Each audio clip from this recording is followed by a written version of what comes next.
You ask Tiger to solve. This deals with linear equations with one unknown. The final result is s equals 2. Let's solve it step by step. Simplify the expression. Simplify the arithmetic. Group all constants on the right side of the equation. Subtract 6 from both sides. Simplify the arithmetic.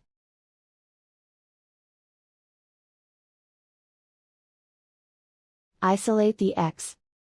Divide both sides by -3. Cancel out the negatives. Simplify the fraction.